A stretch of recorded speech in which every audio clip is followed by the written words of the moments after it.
poetry about my mental illnesses in kind of like a satirical way, so this is gonna be that.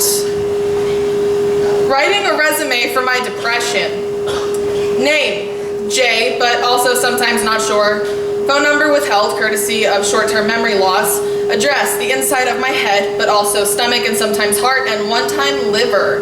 Long story. Reference, Dr. something at UC Health Mountain Crest Behavioral Health Center, Fort Collins, Colorado, 80528. Patient contact information, redacted, duh. Education history. WebMD and sometimes Grey's Anatomy if I'm looking for more dramatized accuracy. Also once took a psychology class and will happily self-diagnose ad nauseum. Languages, English, Irish, basic ASL, and all American bullshit. Special skills, can nap in excess in increments lasting up to, but not limited to, 12 hours. Knows how to turn box mac and cheese into a gourmet meal, enough said. Able to survive off a single piece of bread for at least 40 hours. Minimal training and self-care, can usually function moderately well with 2 hours of sleep or less. Exceeds expectation in existing with chaotic energy that often spirals into anxiety attacks and or impromptu house cleaning sessions. Can play the guitar or ukulele as a distraction tactic until my fingers bleed. Once got hit by a minivan and didn't die. Edit, add immortality to special skills.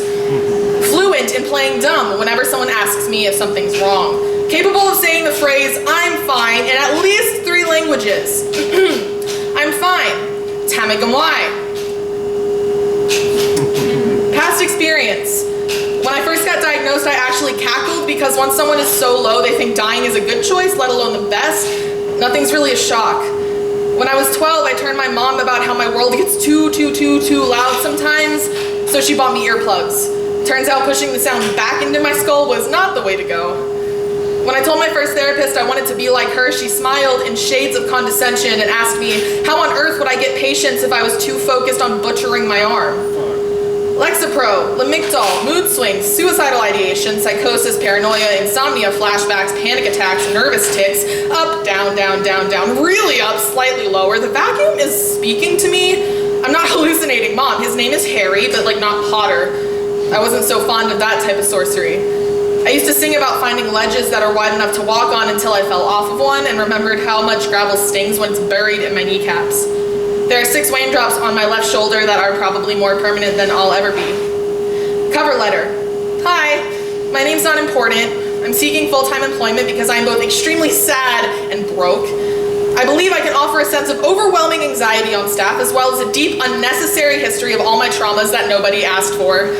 I'm confident that by hiring me, you will inevitably hear something about how difficult my life has been and why I have had to become so gifted in using bad coping mechanisms. I'm excited about this opportunity because I love to be the center of attention, even if the person I'm currently afflicting is very not about that life. Thank you so much for your consideration. Invariably, the person that showed up to the interview this summer in an oversized long sleeve with raccoon under eyes.